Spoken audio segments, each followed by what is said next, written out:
Sur le podcast aujourd'hui, Manu Lemire, la deuxième.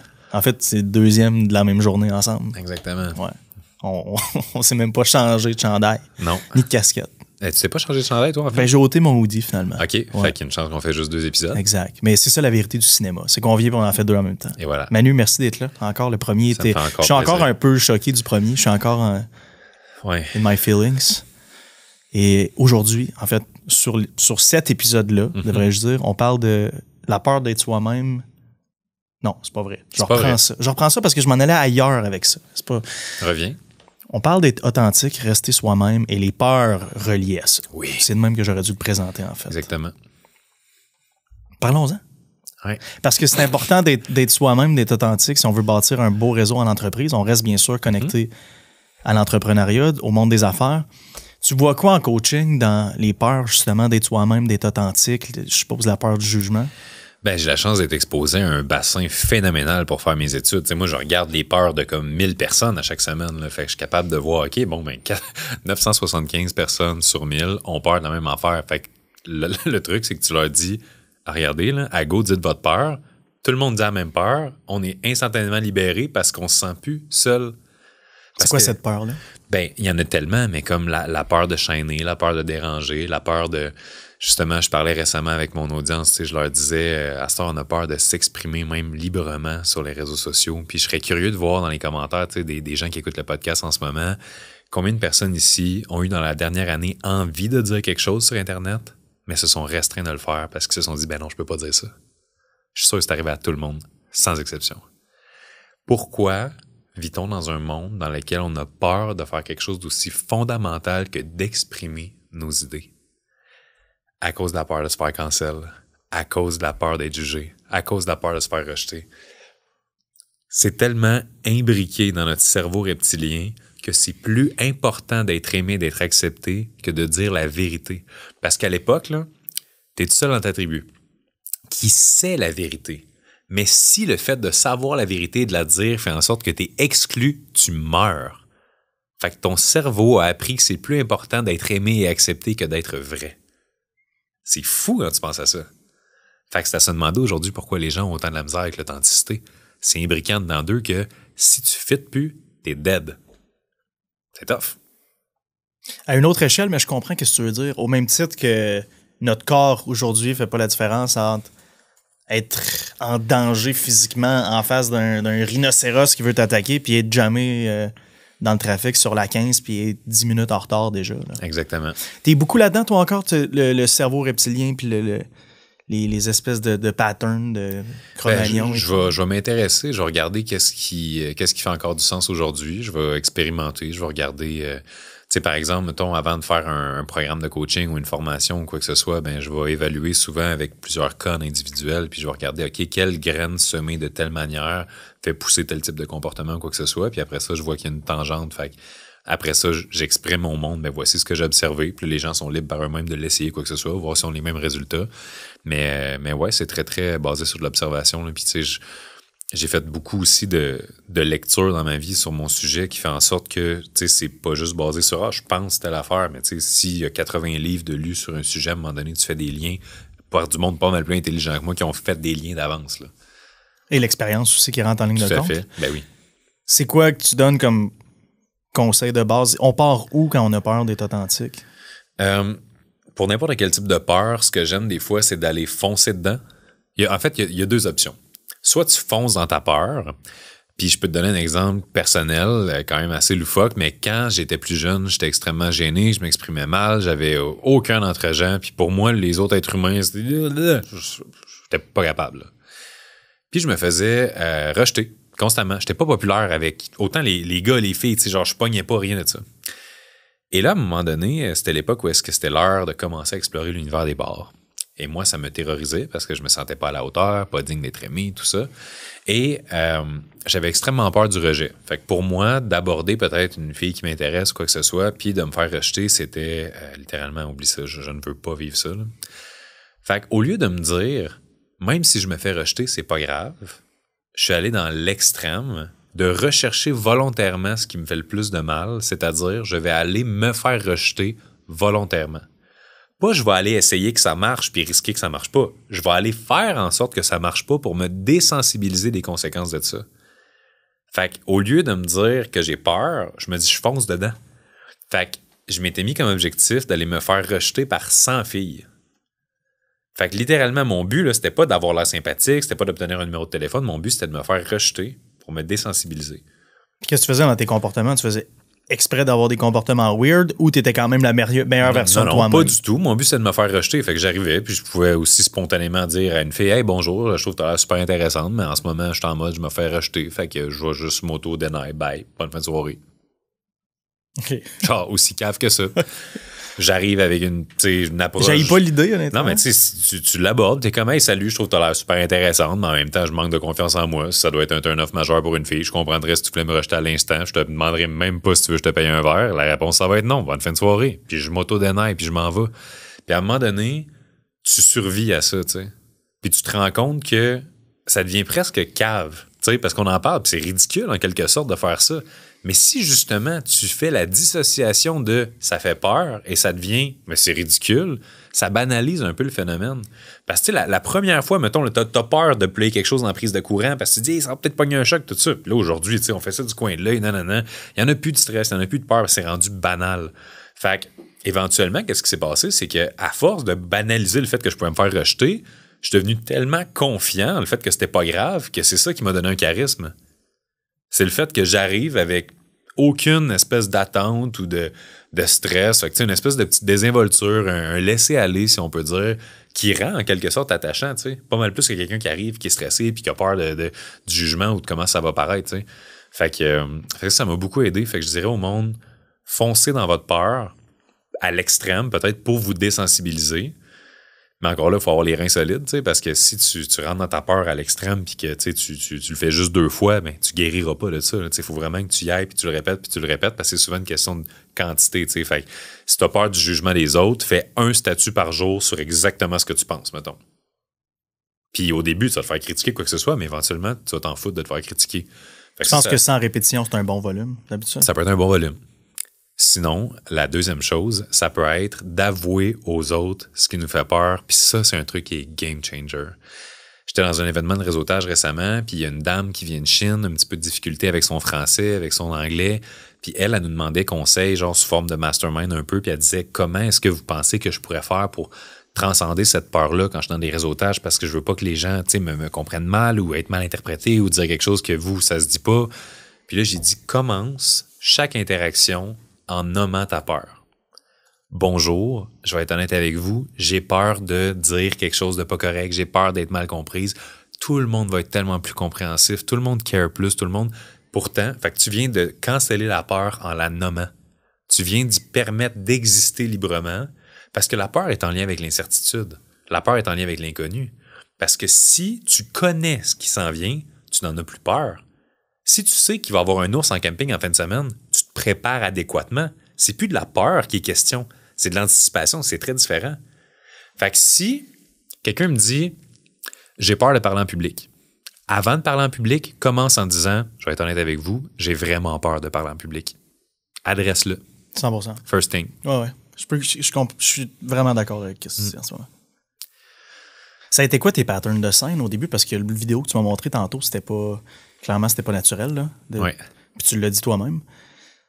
Puis tu fais beaucoup de scènes aujourd'hui, en conférence, là, bien sûr, pour bar de danseuses. C'est quoi tes trucs? Ou du moins, c'était quoi tes trucs au début? Là, à cette heure, ça doit être différent, là, mais c'était quoi tes trucs au début, justement, pour les petits papillons? Puis...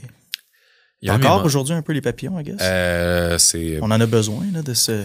Pas de l'anxiété, mais comme de l'excitation. Ouais, c'est comme une espèce de drive intérieur au lieu d'être une anxiété, justement. Avant, je te dirais, moi, c'est un des conseils que j'ai reçus. Je me rappelle même plus c'est duquel de mes mentors, mais il m'avait dit « Don't prepare the speech, prepare the speaker ». Fait qu'au lieu de te concentrer sur « arrive avec la meilleure conférence possible », c'est « arrive et sois le meilleur conférencier possible ». Si tu travailles sur toi comme personne et que toi, t'es prêt, peu importe qu'est-ce qui se passe, peu importe, tu étais là à ma conférence à l'événement The Influence, quand les slides marchaient pas, je faisais des jokes avec ça, j'embarquais avec le public, parce que le speaker était prêt. Donc, même si le PowerPoint ne marche plus, c'est pas grave. t'es pas dépendant de ta béquille externe. Ça avait été un conseil qui m'avait aidé beaucoup parce que je me disais, OK, c'est quoi, tu sais, une bonne conférence, si c'est la conférence qui est bonne, moi, dans le fond, après ça, si je veux en faire une deuxième dans le futur, il faut que je crée une autre bonne conférence. Tandis qu'à la place, je veux devenir le genre de personne que si tu me demandes de te compter hier mon lavage, je vais te le raconter d'une manière qui va être passionnante et je vais tout faire pour que mon storytelling soit digne d'un conférencier, tu sais. Fait que je pense que c'est ça le conseil numéro 1 que j'ai reçu et que je redonnerais à tous ceux qui veulent parler en public, quoi que ce soit, se préparer en tant qu'individu pour se sentir solide in. Comme ça, peu importe ce qui se passe à l'extérieur, t'es safe en toi. C'est excellent. Puis c'est des conseils qui peuvent être aussi utilisés devant la caméra pour ceux qui veulent créer du contenu sur les médias sociaux. Tellement. C'est la même chose. Je pense que je rajouterais à ça de parler uniquement de choses que l'on maîtrise bien et que l'on connaît bien. Exactement. Parce que quand tu peux pas te faire surprendre, c'est vraiment plus facile de focusser à devenir un bon speaker. Parce que, je veux dire, la matière première, t'as connais sous le bout de tes doigts, right? Le monde, souvent, ils ont de la misère avec leur confiance en eux parce qu'ils pensent que la confiance est quelque chose de global et de général alors qu'il existe des zones de confiance. Parce que, tu sais, si je te dis, parle-moi de comment tu scales ta compagnie, c'est sûr que tu as confiance. Tu sais, c'est sûr, tu commences à me dire ce que tu as fait, c'est comme c'est ta poutine, tu connais ça. Mais si je te dis, parle-moi du rite d'accouplement des flamants roses dans tel pays, puis tu fais comme, ben, automatiquement, tu n'es plus un bon conférencier parce que, comme tu viens de dire, tu ne maîtrises pas le sujet.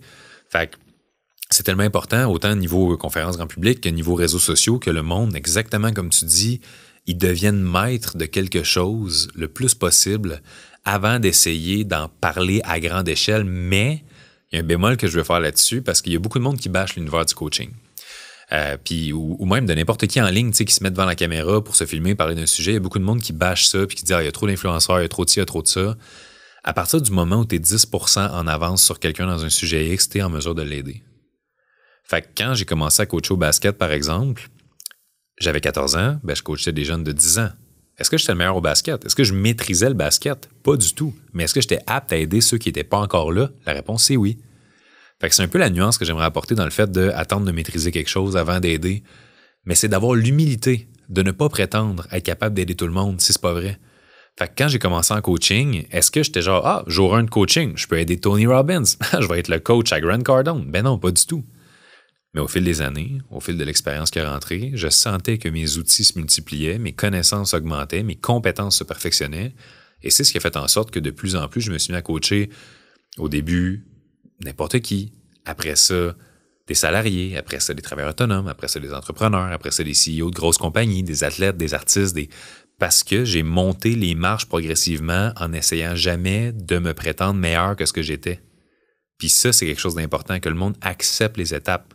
Le monde ne se font pas confiance souvent parce qu'ils se lancent sur Internet puis ils essayent d'avoir l'air des kings le jour 1. Ils ne sont pas. Et c'est correct, là, il n'y a rien de mal là-dedans, mais il faut commencer quelque part. Fait que de ne pas prendre une bouchée qui est trop grosse pour toi. Là. Exact, parce que sinon, ultimement, tu nuis à ta propre confiance parce qu'après ça, souvent, les gens vont essayer de vendre de quoi à du monde qui ne sont même pas aptes à servir encore. Fait que qu'est-ce qui se passe? Clientèle insatisfaite. Clientèle insatisfaite, tu doutes de toi, tu ne travailles plus de la même façon, tu n'investis plus autant dans ta business, quoi que ce soit, puis tu penses que tu n'es pas fait pour ça. Tu n'es pas fait pour ça. Tu as juste essayé d'aller dans un marché que tu n'étais pas prêt à servir. Fait que, tu sais, si, mettons, là, je te donne un exemple, au début de la compagnie, c'était juste un pré-workout que tu avais. Puis tu te disais, je vais m'arranger pour faire un bon produit, mettons, avant d'essayer de scaler trop vite puis de me ramasser avec une gamme de 16 produits qui sont moyens, finalement. Fait que c'est de faire les choses dans le bon ordre puis de ne pas avoir peur des étapes. Tu sais, 25 ans d'expérience, ça prend 25 ans à avoir, là. C'est pas, y a pas de shortcut pour ça. Ouais, puis si t'es pas capable d'avoir un bon client satisfait, tu seras pas capable d'en avoir 100. Hein? Exactement. Puis à partir du moment où tu as un client qui est semi-satisfait, partiellement satisfait, tu demandes son feedback. Tu demandes comment tu peux faire, comment tu peux faire t'améliorer. Ouais. C'est, le monde oublie cet élément-là, mais c'est le meilleur moyen de progresser. Oui, puis c'est la même chose dans le réseautage. Avant qu'on rentre dans le réseautage, j'aimerais ça prendre un moment. Guys, si vous aimez le podcast, n'oubliez pas, ça prend 17 secondes de votre temps. Le podcast grossit de bouche à oreille. Donc, s'il vous plaît, si vous aimez le podcast et vous êtes sur Balados, actuellement, on descend au premier épisode, on met 5 étoiles. Un commentaire écrit si vous êtes sur Spotify. Au-dessus du premier épisode, en dessous de l'image de mon podcast, il y a des étoiles. Cliquez là-dessus, mettez-en 5. C'est ma seule demande spéciale. Le podcast est gratuit, va continuer de l'être. Et merci aussi au studio Les Remarqués, qui est magnifique, à Laval, qui est bien positionné. Et quelque chose que j'ai remarqué, parce que toi, t'en fais beaucoup de podcasts, je me suis rendu compte que c'est beaucoup plus facile d'inviter des gens à venir à Laval qu'inviter des gens à venir à Montréal. si la personne habite à l'extérieur de l'île de Montréal. Ah ouais? Ouais. Pourquoi tu penses? Je sais pas. Je pense qu'il y en a qui aiment pas ça conduire à Montréal ou qui ont peur de... Je sais pas. Ah, moi, j'ai passé par Montréal, m'en venir à Laval. Non, je sais, mais tu rentres pas dans... Tu comprends? T'es pas dans les rues de Montréal. Là. Ouais. Ah, c'est sûr. T'es passé sur l'autoroute à travers Montréal. Ben, j'avais des rendez-vous à Montréal. Fait que Bon, c'est ça. C'est pas non, c'est ça. C'est différent. Mais pour... Tu sais, toi, tu te promènes beaucoup, mais je trouve qu'en général, c'est plus facile. Ouais. Anyway, le studio, les remarquer, c'est extraordinaire. Le confort, la qualité. Le réseautage... L'authenticité. L'authenticité, oui, toujours, partout. Tu sais, on parlait de faire de la scène, puis des conférences, puis les médias sociaux, mais allons aux interactions un à un. Tantôt, tu parlais de tes introductions que tu faisais exprès pour battre cette peur-là de te présenter un peu pas de mauvaise foi, tu avais des bonnes intentions là, aux autres filles, mais ce serait quoi tes conseils à quelqu'un qui veut bien réussir dans une interaction un à un, que ce soit dans un bar ou que ce soit dans le monde des affaires? L'authenticité. L'authenticité est la clé. Si t'es stressé d'aller voir une fille, ton opening, c'est la même chose que sur le stage tantôt de genre salut, juste te dire que ça me stresse quand même de venir te voir. Ça serait ça ton open? Littéralement. Ouais, ok, j'imagine, ouais, c'est bon. L'authenticité est un accélérateur de réalité. Ce qui doit être sera, ça va juste arriver plus vite parce que t'es vrai. Tu sais, mettons, combien de personnes sont en couple puis passent 9 mois de trop dans le couple parce qu'ils n'osent pas s'avouer que c'est fini, mais ils se disent que telle affaire. Au final, le résultat est le même, le couple il se finit. Mais si t'avais été authentique, ça aurait été un accélérateur de réalité. T'as un employé qui commence à faire du trouble, éventuellement, il va peut-être falloir adresser la situation, t'es pas authentique, tu contournes, t'essaies d'éviter conversation avec cette personne-là. 4 mois plus tard, ça se finit encore plus mal. Avec l'authenticité, ça aurait été un accélérateur de réalité. C'est tout le temps ça. Mais pourquoi est-ce que les gens n'osent pas être authentiques? Parce qu'ils ont peur. Ils ont peur des conséquences. Ils ont peur des conséquences de leurs actes, de ce qu'ils pensent, de ce qu'ils disent. Ils ont peur du rejet. Mais au final, c'est nous qu'on rejette, c'est nous qu'on empêche d'évoluer parce que toute évolution, croissance personnelle, professionnelle doit se faire sur des fondations de vérité. Sinon, c'est pas Julien qui évolue, c'est l'image que Julien a créée. La nuance est tellement importante. Si le monde ne sont pas vrais, mettons dans leur relation de couple, dans leur relation avec des employés, dans leur façon de traiter les gens, ou, exemple typique, le monde qui essaie de bâtir des relations d'affaires avec du monde dont il se calisse. Il y en a combien du monde qui se disent « Ah, faudrait que je devienne ami avec telle personne, ça pourrait être utile pour ma business. » Ou dans le monde des influenceurs qui vont être comme « Je vais faire une vidéo avec telle fille ou avec tel gars, ils ont tant d'abonnés, ça va être bon pour moi. » Si tu t'en fous de la personne, là, tu l'as jamais suivi avant, tu la suivras jamais après, tu consommes pas son contenu, tu t'intéresses pas vraiment, mais c'est juste une numbers game de genre tant d'abonnés, tout ça, principe d'association, c'est voué à l'échec sur le long terme. Parce que premièrement, le monde le sente, que ces gens-là sont là pour ça, ça bâtit pas des vraies relations réelles. Ça peut peut-être faire des petits coups de pub de promo ici et là, mais c'est pas ça qui va faire une pérennité dans le temps. Fait que quand on veut bâtir des relations d'affaires avec le monde, va juste vers le monde avec qui tu sens que tu peux être 100% toi-même. Il y a tellement de gens sur Terre. On n'est pas obligé d'avoir des relations avec du monde avec qui on sent qu'on peut pas être nous-mêmes. Il y en a en masse du monde intéressant, drôle, qui peuvent nous apporter professionnellement, personnellement, puis qui vibrent à la même fréquence que nous pour qu'on s'impose pas de vibrer sur une autre fréquence pour essayer de plaire à quelqu'un d'autre. Fait que tu sais, si jamais nous deux, on a du fun ensemble aujourd'hui, on vibre. Tu sais, la raison pourquoi je suis sur le podcast, parce que je sais qu'on s'entendrait bien hors onde. Tu sais. Sinon, c'est pour ça que je t'ai invité aussi, parce que sinon, je vois pas pourquoi je le fais. Ben, c'est ça. Sinon, c'est juste awkward, puis ça devient une espèce de donnant-donnant ou quoi que ce soit. Fait que, tu sais, moi, toutes mes relations sont utiles. Fait que j'apporte de quoi à la personne, elle m'apporte de quoi, mais mes relations sont fucking nice aussi, dans le sens que, d'un point de vue humain, j'aime l'interaction avec cette personne-là. Sinon, tu sais, le temps, là, chaque seconde qu'on perd avec quelqu'un, qu'on sent que c'est awkward, ça reviendra jamais, là. Puis le temps, si t'aimes ta vie, perds pas ton temps, parce que le temps est ce qui constitue la vie. C'est tellement précieux. Toi, t'es le genre de gars qui a pas beaucoup d'amis, mais qui en a des hosties de bons, hein? Dans le sens que, avant que tu considères quelqu'un un ami, je parle. Ce serait plus ça, mon truc. Ouais. C'est plus comme ça que je veux te... Ouais, je vais vraiment... Le gap entre une connaissance et un ami doit être extrêmement large. Ouais. Puis, mais par contre, même mes connaissances, même les gens, exemple, à qui je vais parler une fois par année, c'est du monde avec qui je vais avoir un lien extraordinaire. Parce que cette fois-là par année, elle va compenser, mettons, pour le 12 mois sans nouvelles. Parce que cette fois-là, tu sais, il y a du monde avec qui je catch up. Mettons, il y a certains de mes amis plus dans le même domaine que moi où est-ce que, tu sais, ils partent en tournée, je pars en tournée. Fait que, tu sais, on n'a pas nécessairement le temps de connecter. Mais la fois dans l'année où ce que je fais, hey, je vais aller demander à David, je vais aller demander à François, je vais aller demander à Daniel où ce qu'ils sont rendus. on va prendre 45 minutes au téléphone, là. Puis on va se parler des vraies affaires, on va se donner des nouvelles, puis je vais être genuinely intéressé. Mais le monde avec qui je ne vais pas follow-up, it's OK, là. Même si la relation se dégrade, se détériore, c'est pas grave, parce que ceux avec qui j'ai envie que ça se maintienne, je fais quelque chose pour que ça se maintienne. Tu sais, n'importe quoi dans la vie que tu arrêtes d'arroser, ça arrête de pousser.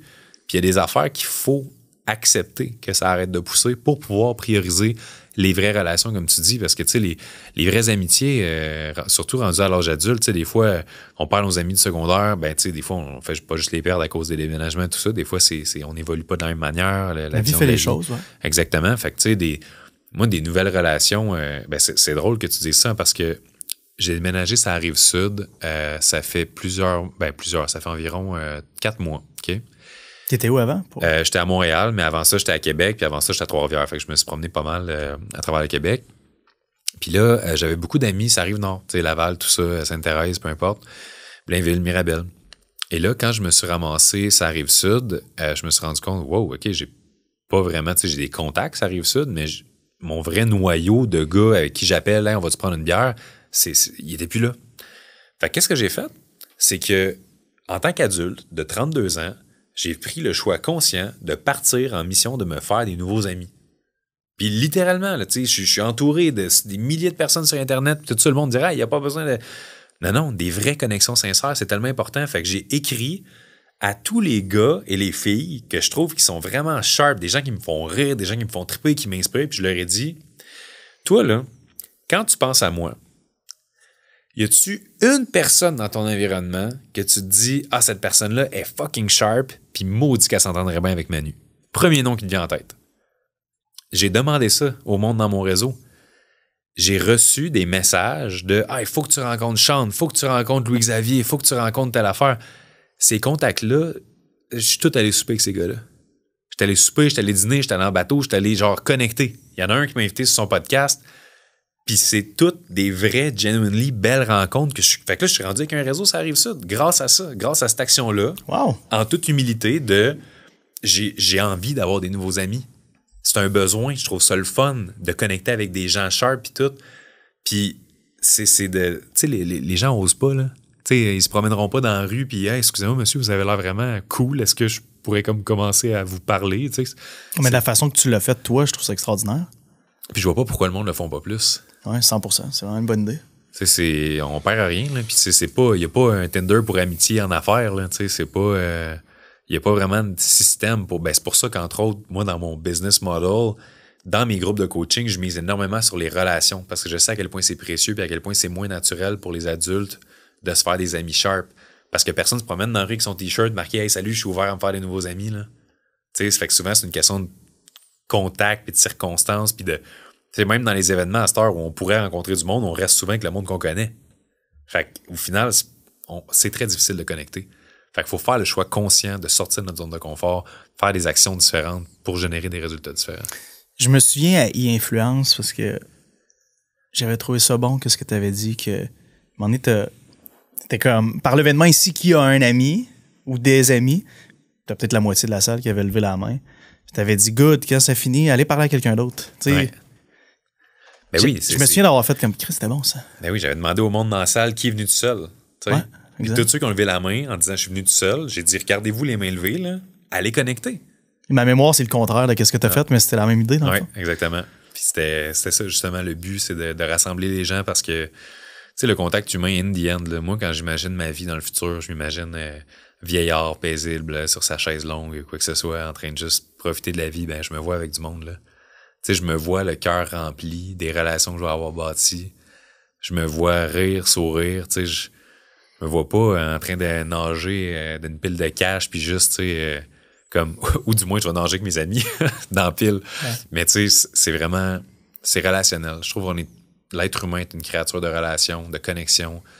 Puis, tu sais, pour en revenir un peu à l'épisode précédent que j'invite les gens à aller regarder, ceux qui l'ont pas vu, mais dans lequel on parlait, tu sais, c'est prendre une pause, les vraies affaires finalement.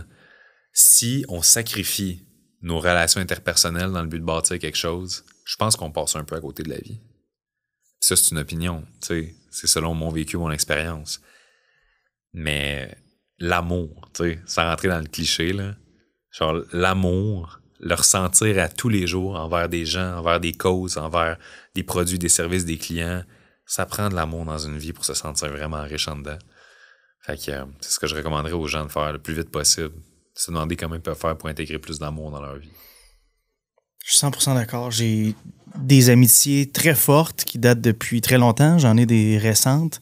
Mais je suis pareil comme toi au niveau de l'importance que j'y accorde. Puis à quel point j'ai investi aussi temps et argent dans mes relations. Mm-hmm. Parce que aussi, qu'est-ce que je me suis rendu compte, c'est quand tu te mets à faire beaucoup de sous dans la vie, il y a un gap qui se crée entre ton lifestyle puis ceux de tes amis, des personnes que tu aimes autour de toi. Donc, à partir de là, tu dois faire quand même des choix de bon, j'ai bâti un lifestyle qui me permet de vivre ces activités-là. Ça serait cool qu'on les vive tous ensemble. Je comprends que vous ne pouvez pas les payer. Puis c'est là, je trouve que tu fais des choix à savoir, bon, avec qui je veux réellement investir ce temps et cet argent-là. Parce que là, tes activités, tu payes pour eux, te coûtent comme 3 ou 4 fois ce qu'ils devraient coûter.